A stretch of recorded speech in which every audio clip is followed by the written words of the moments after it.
So here we are, Indiana Jones and the Dial of Destiny is finally in general release after a month of selected people seeing it, whether at Cannes or advanced screenings, and no NDA in place at all. And haven't the reviews been scathing on the whole? Even respected, established media outlets like the BBC didn't hold back on this one.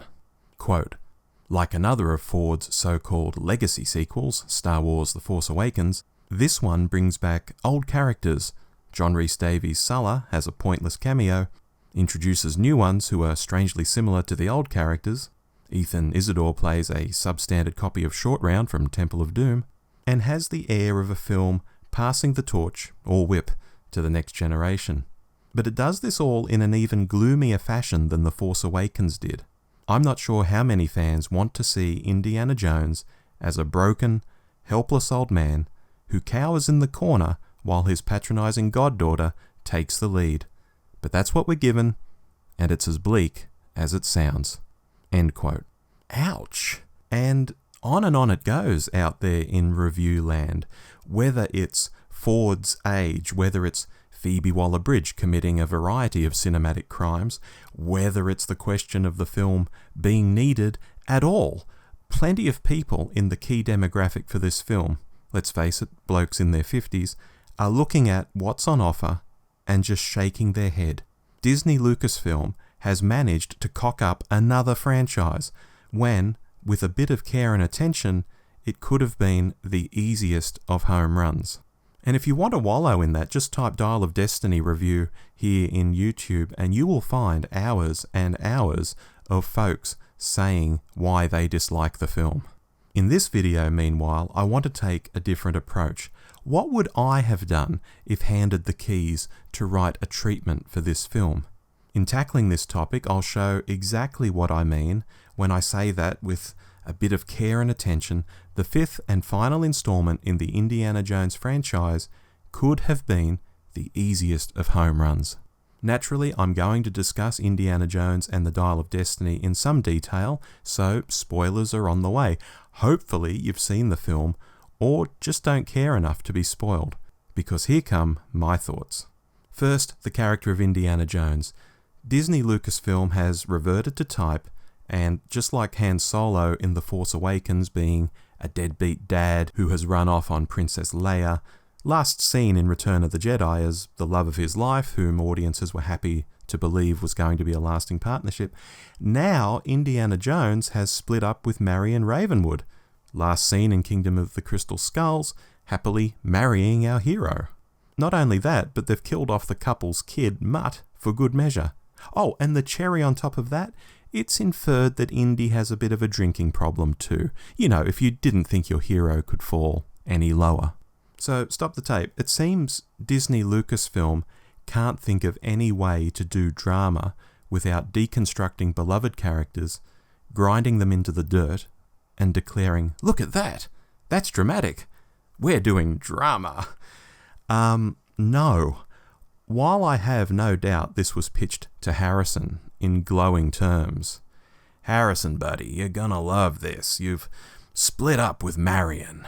Mutt's dead, and you've got a drinking problem. Not only that, you hate your job as well as the modern world itself." And you can just imagine Harrison's sitting there thinking, well, that is new, that's different, that's something I can get my acting chops around. The problem is, that's not why people go to see the character of Indiana Jones in a film. Fans don't want to believe that Indy and Marion would split up. Fans don't want to believe their hero is an alcoholic. And no matter what you think of Shia LaBeouf's performance in Kingdom of the Crystal Skulls, and I know people who quite enjoy it, I really do, wishing death on the character is a touch extreme. It's all a bummer, straight off the bat. What would I do?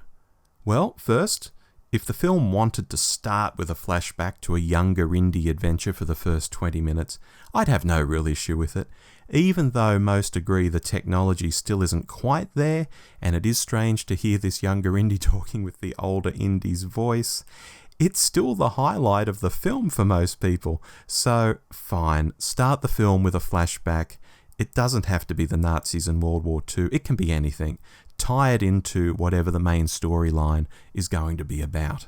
Then I'd come into 1969 and start the film proper with Indy and Marion together. Tick.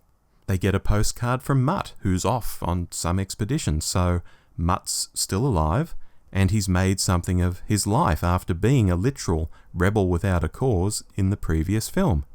Tick. Do you already see how crowd-pleasing this is? Without doing much at all, and without even bringing Shia LaBeouf back, we're starting off on the right foot. Now, Harrison might still want to get his acting chops around something different, and something that shows that this Indy is older. So, sure, you let Indy be a more cranky type. But it's humorous. Ford is excellent at comedy, and you let him have a few old man yells at cloud, get off my lawn type moments, which just bemuse Marion. And off he goes to university. Maybe it's his last day, so a similar vibe to the fifth film that we know. And we get the feeling that this is a different Indy.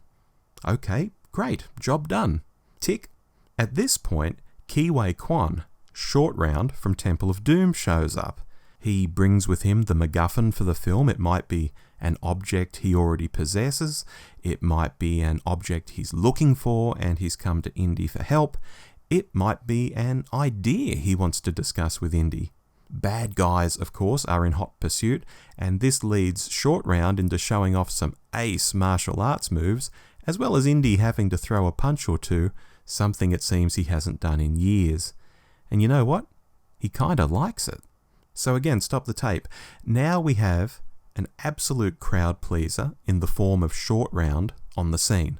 We've had a great fight sequence, and between his old friend appearing and a mystery at hand and some fisticuffs, we see Indy is getting back in the saddle.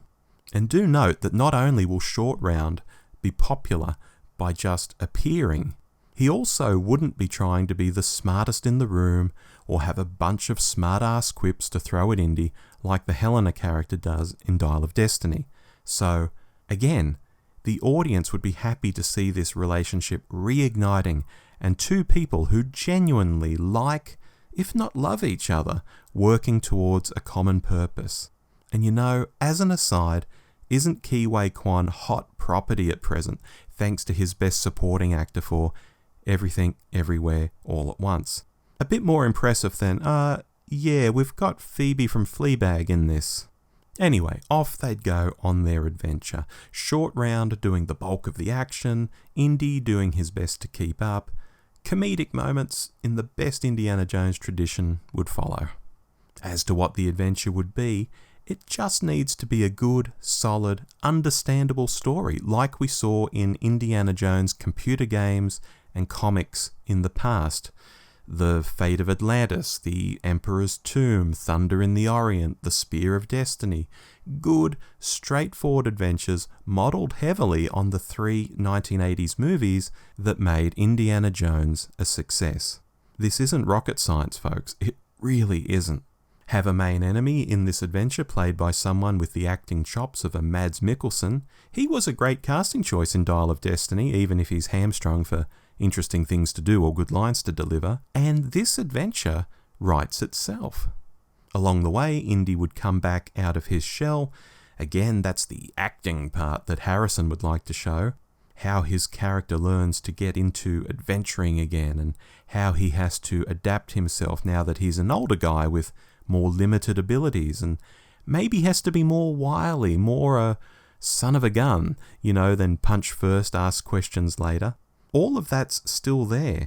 It's just done in a more palatable story with a better co-star that the audience is actually interested in and has got behind because they're already invested in him. And then home again, the heroes return. No being knocked out in ancient Greece and being brought to the present and his apartment without waking up once. I mean, seriously, that part of Dial of Destiny is just stupid and suggests a quickie reshoot from what was originally there. Marion is happy to see them. Maybe she tends to Indy's wounds and we get the callback dialogue to Raiders, like in Dial of Destiny. And hey, if you want to push the boat out, maybe even Mutt shows up and says, "What did I miss?" And what you missed, Mutt, would have been a movie that started in the right place, brought back a beloved sidekick, got our hero adventuring again and not being browbeat for an hour by an unlikable character, and generally would have been a damn sight better than what ended up on screen. Now, I'm just a guy tapping these ideas into his PC after a long Friday at work. I'm not a paid script writer.